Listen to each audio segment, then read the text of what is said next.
Good day, students. I hope you are all keeping pace with my speed.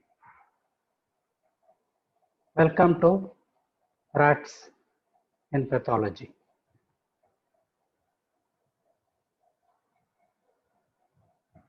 Now that you are all good diagnosticians, let me see what you say. A 65-year-old male with uncontrolled diabetes was a frequent hospital visitor for medical aid. Suddenly, he developed fever with cough and expectoration, and his X-ray showed. So please observe the X-ray.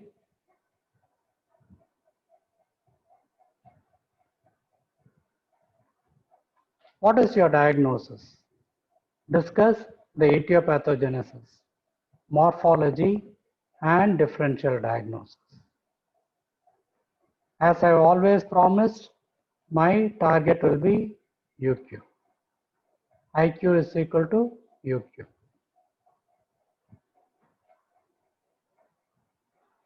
There is a corresponding specimen, not from the same patient, to show the pathology of this lesion. I hope you people will be able to identify it. We shall be describing it later. And now you can be prepared with the answer or structuring your answer.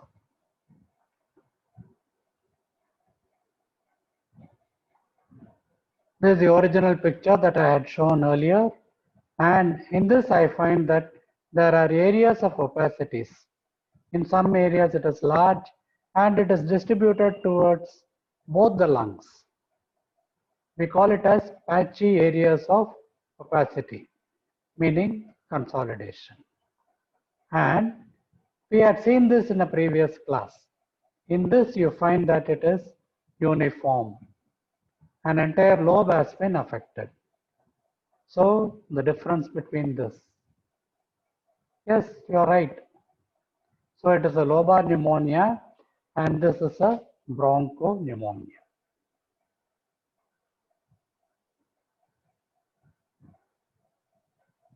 The definition. It is an acute inflammation of the lung parenchyma with patchy areas of consolidation. An acute inflammation of the lung parenchyma, not pleura, with patchy areas of consolidation. And it occurs in patients who have earlier repeated bronchitis, bronchiolitis, etc. Then there is an extremes of age in the patients. It can be a very young child or an old person with reduced immune status. Patient may be having HIV or he may be on immunosuppressive agents. And there can be comorbidity. Comorbidity in the sense other illnesses can be existing, such as diabetes, which we had mentioned in this case. This I will not dwell into, but for a rapid recollection, you people should go through this. There is a loss of the cough reflex, injury to the mucociliary apparatus, any form of bronchial obstruction, and damage to the phagocytosis at the phag end.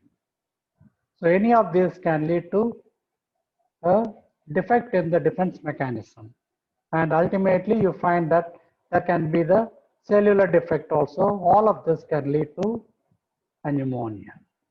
We had seen this earlier. This is only a recapitulation. What are the organisms that cause a bronchopneumonia? It is usually a bacterial etiology. So Staphylococcus, Streptococcus, these are most common. Whereas in a lobar pneumonia, it will be pneumococcus. We had mentioned types 1, 2, and 3 earlier. Haemophilus influenza and Pseudomonas aeruginosa. This is a culprit in any of the hospital bedridden patient. Pseudomonas aeruginosa. We call it as nosocomial infection. And look at this one, at extremes of age. It can be infancy or old age. Cachexia, the patient is starved, debilitated, bedridden. So these can be some predisposing factors. Kindly bear them in mind. Bronchopneumonia. Morphologically, what do you see? Let me forget what is on the left side and see what is here. It is a specimen of a lung which is showing all the pale color are areas of consolidation, and they tend to be slightly elevated. When we cut, you find that this is slightly elevated above the other surface. In some areas, see, they are all coalescing. Coalescing means joining together to form a larger area. And rarely it can involve the entire lobe, mimicking a lobar pneumonia. Now coming back to the morphology, there is a focal consolidated area of inflammation, which is patchy. Usually the basal lobes are more involved because of the dependency. It is about 3 to 4 centimeters elevated above the remaining cut surface. And they can coalesce together to form large, irregular, map-like areas. And when the coalition is too large, it can mimic a lobar pneumonia.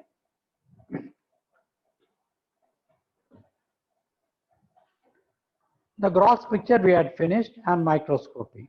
Always I tell you people, kindly follow the subheadings. It will take us to the answer. Microscopically, there is a suppurative exudate. You may not be able to understand or visualize. I shall be showing it to you. Suppurative means purulent, pus. And exudate means there is a lot of inflammatory cells that can be seen. Suppurative exudate. It fills the bronchi and the bronchioles. Bronchi and the bronchioles, not the alveoli. And there is also a peribronchial inflammation. Peribronchial surrounding it. And sometimes later on it can undergo organization or fibrosis leading to a residual lesion. These 4 lines alone we shall by heart. I shall be showing them again in the next picture. Look at this. This is a large bronchus over here, and the lumen is filled with inflammatory exudate. All the small blue dots are the nuclei, and the rest of it is the cytoplasm of the inflammatory cells. And it is not confined to the bronchus. You find that it goes outside also. It is peribronchial in location. So there can be ulceration. So many other things can happen. B is for bronchus, E is for exudate. And another E also, that is exudate. Usually it is a neutrophilic exudate that we see because it is an acute inflammatory lesion. This is a nice picture that I had taken from Illustrated Pathology. Kindly, I would advise you people to go through this book. It is a devoted writing of Viter. And so you find that there is a bronchopneumonia. This is a bronchial tree and it is showing an inflammatory coughing. Blood vessels are congested. And sometimes I find that the inflammation can go to the periphery also. So it is a purulent exudate, we call it as pus. For a comparison, there is a diagram of the lobar pneumonia where the inflammation is restricted to the alveoli, bronchus alveoli. This is the ciliated epithelium which is being destroyed. Again, a comparison. Always, no, by comparing, we'll be able to remember. We had seen this bronchopneumonia earlier, a stage of gray hepatization. You find that the entire lobe is somewhat gray or grayish white, and it is solid, liver-like. Whereas in a bronchopneumonia, it is patchy. It is patchy. There is intervening normal tissue. And in some areas, they have coalesced to form larger, irregular, map-like areas, and C stands for consolidation. Patchy areas of consolidation, here entire lobe is consolidated.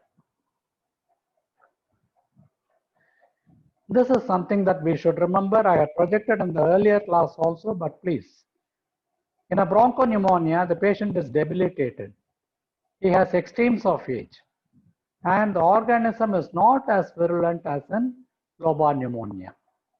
Staphylococcus, streptococcus are common, whereas pneumococcus is more common in lobar pneumonia. And there are patchy areas of peribronchial consolidation. Peribronchial consolidation. The bronchial tree is affected, but it responds.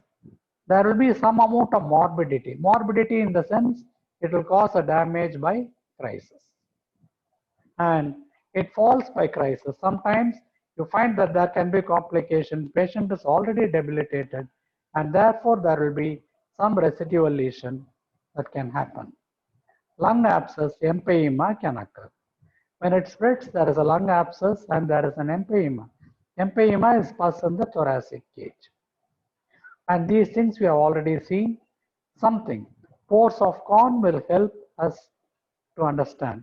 There will be a spread of infection from one alveolus to another, and the entire lobe is involved. We have seen all this. So kindly by heart this tabular column. It is mandatory. This tabular column you can use for both lobar pneumonia as well as bronchopneumonia. Again, a wonderful diagram. A lobar pneumonia, you find the entire lobe is involved, and here all the round small circles are the pneumonic areas, pneumonia areas, and they are filled with purulent material. Separated by white area is normal. So this we call as patchy areas of consolidation. A summary of the bronchopneumonia, almost a repetition. Patient is debilitated, extremes of age, organism is not so virulent. The causative organisms are Staphylococcus or Streptococcus. Patchy peribronchial consolidation affects the bronchial tree. The infection responds, but there will be morbidity. Morbidity means damage. Mortality means death. It falls by crisis. And these are the various complications that can occur. And it can spread to other parts of the body. There can be a meningitis, for example, osteomyelitis, infective endocarditis. All these can happen.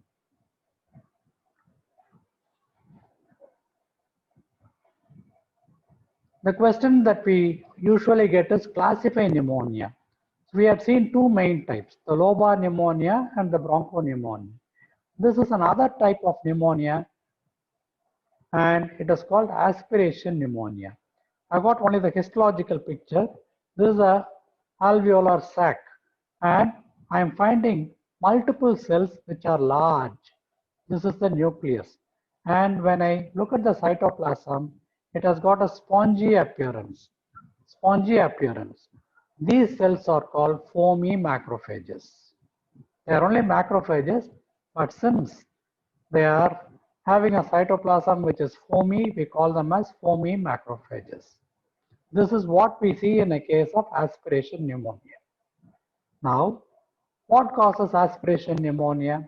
It can occur in these people, children. They have got a tendency for swallowing something that can end up in the windpipe or the trachea going into the lungs. Debilitated patients, when they are given any feed, you find that it can go into the lungs. Comatose patients, the same reason. And there is a suppression of the cough reflex. You find that they can land up with aspiration pneumonia. Post anesthesia, when the patient has not completely recovered from the anesthesia, any oral feed can lead to aspiration pneumonia.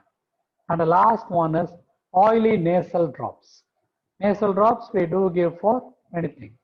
Even the vitamin A and D, the drops can be oily. They can go to the lungs, leading to an aspiration pneumonia. Not a great question, but then if it is asked, if you write this much, it is far more than enough. And if you get an essay question on pneumonia, this has to be included. And one other type of pneumonia is the interstitial pneumonia.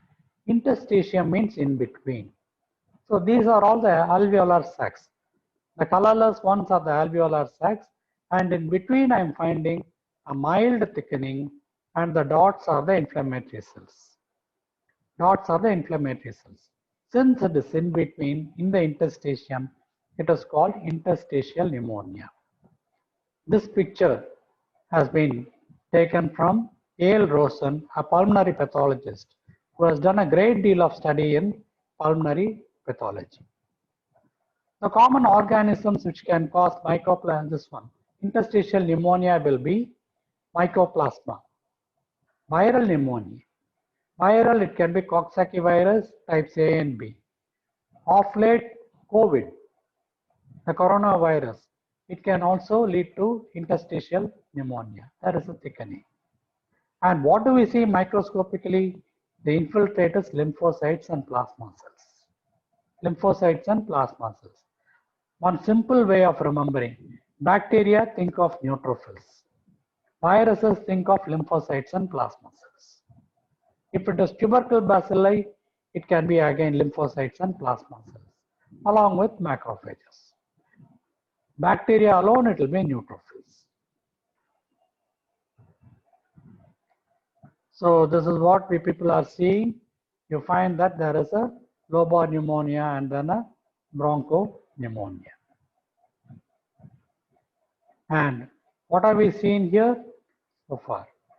Until now, the definition of a pneumonia, the classification of a pneumonia, etiology, various organisms, etc. You will have to mention morphology, the difference between a lobar and a bronchopneumonia. What can be the complications? And the specific types people will have to mention. Anything can be asked as a question. These are all the different types of the pneumonia. So it can be an essay question or a short essay. And I hope that you people will be able to easily handle this question. And this is a diagram that you people should draw, or the black and white diagram that I had shown. A lobar pneumonia and a bronchopneumonia. Is it clear? Ευχαριστώ. Gracias, TV.